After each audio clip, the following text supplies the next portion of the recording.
தந்தை, மைந்தன், தூயாவின் திருப்பெயர் நம்மை ஆசீர்வதித்து காப்பாராக. ஆமீன். கிறிஸ்துவுக்கள் அன்பார்ந்த இறை மக்கள், எனக்கும் ஆண்டவர் இயேசு கிறிஸ்துவின் திருப்பெயரால் என்னுடைய வாழ்த்தொழியும் ஸ்தோத்திரத்தை நான் ஏறெடுத்துக் கொள்கின்றேன். இந்த வேளையிலும் கடவுளுடைய வார்த்தையை உங்களோடு பகிர்ந்து கொள்ளும்படியாய் எனக்கு வாய்ப்பளித்த ஆண்டவருக்கும் தமிழ் சுவிசேஷ லூத்தரன் திருச்சபையின் இளைஞர் ஐக்கிய செயலன் மறைதிரு ஜோஷுவா நிமலன் அவர்களுக்கும் என்னுடைய வாழ்த்திலும் நன்றியும் நான் ஏறெடுத்துக் கொள்கின்றேன். இந்த கிறிஸ்து வருகையின் காலங்களிலே ஆண்டவருடைய வார்த்தையும் அவருடைய விசுவாசத்திலே வாழ்கின்ற வாழ்விலும் நாம் உறுதியாக இருப்பதற்கு ஒவ்வொரு நாளும் ஆண்டவருடைய வார்த்தையை நாம் பல ஆயர்கள் மூலமாக நாம் கேட்டு வருகின்றோம். இந்த வேளையிலும் கடவுளுடைய வார்த்தை உங்களோடு ஒரு சில மணித்துறைகள் பகிர்ந்து கொள்வதற்கு நான் முற்படுகின்றேன். நம் ஆண்டவர் நோக்கி ஜெபம் செய்வோம். அன்னை மரியின் மடி மேலே மன்னன் மகவாகவே தோன்ற, அன்னை மரியின் மடி மேலே மன்னன் மகவாகவே தோன்ற, விண்தூதர்கள் பாடல்கள் பாட விரைவாக நாம் செல்வோம் கேட்க, அதிகாலையில் பாலனை தேடி செல்வோம் நாம் யாவரும் கூடி, அந்த மாடடையும் கூடில் நாடி தேவ பாலனை பணிந்திட வாரி வாரி வாரி வாரி நாம் செல்வோம். இரக்கமுள்ள நல்ல கடவுளே, இந்த பரிசுத்தமான நல்ல வேலைக்காக உமக்கு நாங்கள் நன்றி செலுத்துகின்றோம். பொழுதும் ஆண்டவரே, உம்முடைய திரு வார்த்தையை நாங்கள் தியானிக்கின்ற பொழுது அது ஒன்றுக்கு 100 பலன் கொடுத்து இந்த வாழ்வுக்கும் இந்த சமுதாயத்துக்கும் அர்த்தமுள்ளதாய் அமைய நீ உதவி செய்ய வேண்டும் என்று எங்கள் ஆண்டவர் மீட்பர் கிறிஸ்து இயேசு வழியாக வேண்டுகிறோம். பரிசுத்தமுள்ள நல்ல கடவுளே, ஆமீன். கிறிஸ்துவுக்கள் அன்பார்ந்த இறை மக்களே, இந்த வேளையிலும் நாம் தியானிக்கும்படியாய் தெரிந்து கொள்ளப்பட்ட திருமறை பகுதி அது பழைய ஏற்பாட்டின் பகுதியாய் இது இருக்கிறது. அது ஏசாயா இறைவாக்கு நூல் 7ஆம் அதிகாரம் 14ஆம் வசனத்தை மையமாக கொண்டு நாம் தியானிக்க அழைக்கப்பட்டிருக்கின்றோம்.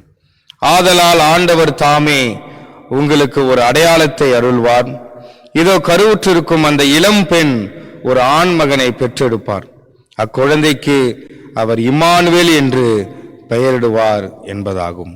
இந்த ஏசாயா இறைவாக்கு நூலிலே 7ஆம் அதிகாரத்திலே கூறப்பட்டிருக்கின்ற செய்தியை நாம் பின்னணித்தை பார்க்கின்ற பொழுது, உசியா உடைய பேரனுமாயிருக்கின்ற ஆகாசு மன்னனுக்கு ஏற்பட்ட ஒரு நெருக்கடி நிமித்தமாக ஆண்டவர் அக்காலத்திலே ஏசாயாவின் மூலமாய் ஒரு அடையாளத்தையும் ஒரு வாக்குறுதியும் கடவுள் அங்கே தந்திருக்கின்றார்.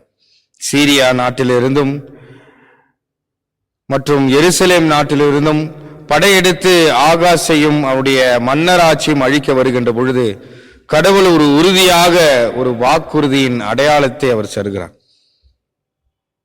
இதோ ஒரு கருவுற்று அந்த இளம்பெண் ஒரு ஆண் மகனை பெற்றெடுப்பார். அக்குழந்தைக்கு அவர் இம்மானுவேல் என்று பெயரிடுவார் என்று சொல்லி அந்த அடையாளத்தின் வாக்குறுதியானது கிட்டத்தட்ட 730 ஆண்டுகளுக்கு பின்பதாக தூய மத்தேயு நற்செய்தி நூல் 1ஆம் அதிகாரம் 23ஆம் வசனத்தில் சொல்லப்பட்டது போல ஆண்டவருடைய அடையாளம் வாக்குறுதி அங்கே நிறைவேறுகிறது. கிட்டத்தட்ட 730 ஆண்டுகளுக்கு பின்பதாக கடவுளுடைய அடையாளம் இந்த பூவுலகிலே காணப்படுகிறது. அந்த அடையாளத்திற்கு எடுத்துக்காட்டாக தான் யோசேப்புக்கிடம் வான தூதர் வந்து அந்த அடையாளத்தின் மூலமாக அதே வாக்குறுதியை அங்கே பகிர்ந்து கொள்கின்றார். மரியாளுக்கும் அந்த அடையாளத்தை தருகின்றார். வான சாஸ்திரியாருக்கும் நட்சத்திரத்தின் மூலமாய் அடையாளத்தை அருளினார். மெய்ப்பர்களுக்கும் தேவ தூதரின் மூலமாக அந்த அடையாளத்தை அவர் தருகின்றார். அப்படிப்பட்ட அடையாளம்தான் ஆண்டவர் இயேசு கிறிஸ்து குழந்தையாக பெத்லகேமிலே பிறந்த அந்த நிகழ்வாக இருக்கிறது. ஒருவேளை இந்த அடையாளமானது நம்முடைய வாழ்விலே இப்பொழுது எப்படி இருக்கிறது, அதை எப்படி நாம் புரிந்து கொள்ள முடியும் என்பதை நாம் சிந்திக்க அழைக்கப்பட்டிருக்கின்றோம். ஒவ்வொருவருக்கும் கடவுள் அவருடைய வாழ்விலே ஒரு அடையாளத்தை அவர் தந்து கொண்டுதான் அவர் இருக்கின்றார். இந்த அடையாளத்தை கிறிஸ்தவ விசுவாச மக்களாக நாம் எப்படி புரிந்து வைத்திருக்கிறோம் அல்லது எப்படி அதை நாம் செயல்படுத்துகிறோம் என்பதை நாம் சிந்தித்து பார்க்க அழைக்கப்பட்டிருக்கின்றோம். ஒருவேளை நம்முடைய வாழ்வில் அந்த அடையாளத்தை எப்படி புரிந்து கொள்ள வேண்டும் என்றால் கடவுளின் திருமறை வசனத்தின் அடிப்படையிலே நாம் புரிந்து கொள்ள முடியும். பொதுவாக நம்முடைய வாழ்விலே பயணத்திலே இந்த அடையாளத்தை புரிந்து கொள்ள கடவுள் இன்று உங்களையும் என்னையும் அவர் அழைக்கின்றார். சீன வாழ்விலே சீன மக்கள் தங்களுடைய தேநீர் கோப்பையிலே கைப்பிடி வைக்காத ஒரு சூழலை நாம் பார்த்திருப்போம்.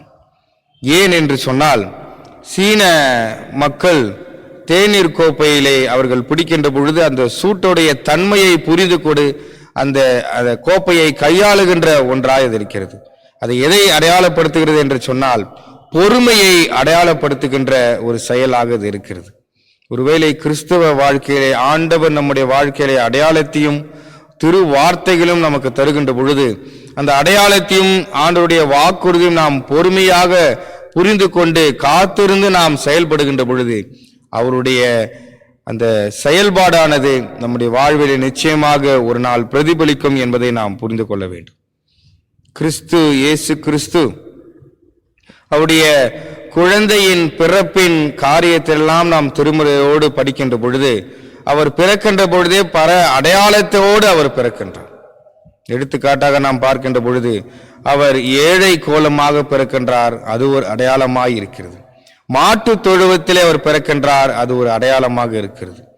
கந்தை துணியில் வைத்து அவர் பிறக்கின்றார், அது ஒரு அடையாளமாக இருக்கிறது.